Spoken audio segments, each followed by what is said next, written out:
Frank Zhang spent 11 years building a mushroom farm outside Mount Hope, Ontario, and 22 people depend on it. And on May 13th, a fact sheet out of Washington put your country's $750 million mushroom industry on notice. The U.S. Commerce Department had ruled Canadian fresh mushrooms, button, cremini, portobello, would now face a new American duty at the border. Frank found out the way most growers did, not from Ottawa, but from his own association scrambling to read the fine print. By the next morning, the number was public. Most Canadian mushrooms would be hit with a 2.84% duty, some growers more. And the reason Washington gave for doing it is so strange that trade lawyers are still shaking their heads. Because the Americans didn't claim Canada was cheating. They claimed Canada was being subsidized by a tax exemption that American mushroom farms get too. And the number sitting inside a second investigation Commerce opened back in January is the one that should keep every export worker in this country up at night. Ottawa's response to all of it? A minister's office that pointed reporters down the hall to another minister's office, which didn't call back. So let's stay with what actually happened because the justification is the part you need to understand first. Last fall, an American mushroom lobby group petitioned the Trump administration. Their argument was that Canadian growers get an unfair advantage. And the advantage they pointed to was a sales tax exemption. That's it. Canadian farm products, like American farm products, are exempt from certain sales taxes. It's routine. It exists on both sides of the border. But Commerce took that ordinary tax treatment, called it a government subsidy, and used it to justify a countervailing duty. Ryan Koslag, who runs Mushrooms Canada, called the rationale unprecedented. His words. He said the exemptions are the same in the United States as they are in Canada, and that Commerce reached for this one because they've not been able to find anything else. William Pellerin, a Canadian trade lawyer, looked at the same ruling and said plainly that this is aimed at Canada's agricultural sector, not just one crop. Now think about what that means. If a routine tax exemption can be reclassified as an illegal subsidy, then the rationale doesn't stop at mushrooms. It reaches every Canadian industry that benefits from any tax treatment an American competitor doesn't get in identical form. That's not speculation. That's the door this ruling just opened. And here's the part Ottawa would rather you forget while everyone argues about 2.84%. The countervailing duty was never the main event. It was the warning shot. The real case was still loading. Frank Zhang already sees it on his end. He told reporters he doesn't know how much business he'll lose and that if it drops far enough, he may have to cut some of those 22 jobs. So that's a working farm. Real people already doing the math Ottawa won't. But the duty that landed in May isn't even the number that should worry you. The one I'm about to show you is 10 times larger. Remember that second investigation, the one Commerce quietly opened in January, the one nobody put in a headline? Here's what's actually inside it. When Commerce launched the anti-dumping case, it didn't allege a small margin. It alleged that Canadian mushrooms were being dumped into the U.S. market at margins between 26 and 38%. Now, the countervailing duty everyone reported on was under 5%. Bad, but survivable. Annoying, not fatal. That's what the headlines fixed on. That's what Ottawa was happy to let everyone fixate on. But the anti-dumping ruling, the one with a final determination locked to late September, isn't built on 5%. The alleged dumping margins run from 26.29% all the way to 38.31%. Read that again, 38%. On a product where 99.6% of exports go to a single country, the United States. That's not a forecast. That's the range Commerce itself put on the record when it opened the case.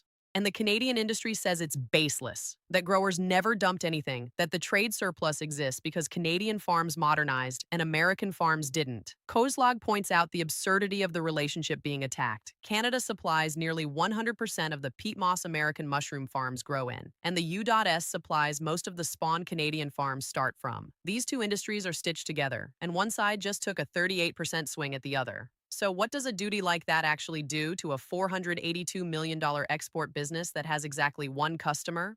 That's the part nobody in Ottawa wants you to do the math on. And we're about to do it together, because this is no longer a footnote. This is a sector with a gun to its head, and the trigger is scheduled to get pulled before this year is out. So put the two pieces side by side. On one side, a duty justified by reclassifying an ordinary tax exemption as a crime, a rationale that can be aimed at any export industry in the country. On the other, an anti-dumping case alleging margins up to 38% against a sector that ships 99.6% of its exports to the same neighbor now doing the squeezing. Now look at what that means when you put them together. Canada's mushroom industry is worth about $750 million a year. It exported more than $482 million worth of product in 2024, and almost every dollar of that went south.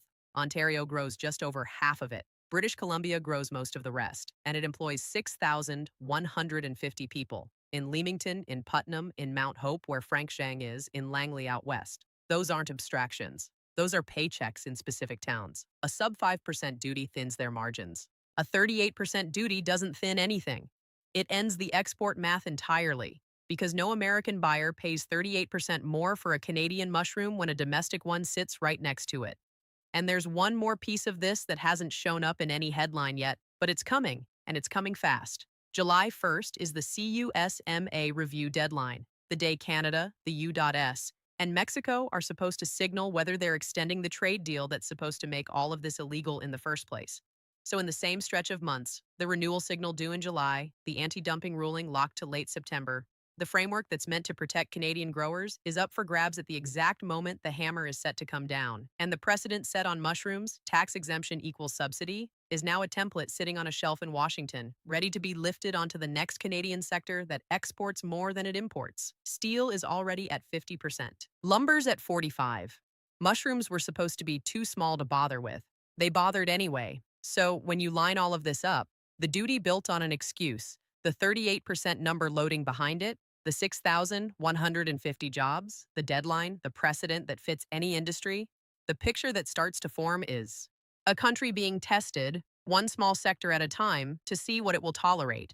That's the picture. Mushrooms weren't chosen because they're big. They were chosen because they're small. Small enough that Ottawa would treat it as a footnote, small enough that the rationale could be field tested without much resistance, and once it works on everything. That's what I meant at the top about the number inside the January investigation. Now you know, it was never 2.84%. It was always the 38% weighting behind it, and the template being built in plain sight. And while that template was being assembled, the response from this country's government was one minister's office redirecting reporters to another minister's office that didn't return the call. Growers found out from their own association. Frank Zhang is doing layoff math at his kitchen table while Ottawa decides whose desk the file belongs on. The documented record is clear. A foundational Canadian export sector took a hit built on a justification its own industry calls baseless. A far larger hit is scheduled for the fall, and the people whose job it is to stand in front of that hit have so far said almost nothing. 6,000 jobs don't disappear in a headline. They disappear in towns. And the test that started with mushrooms doesn't end with mushrooms. It ends wherever Canada decides to finally push back.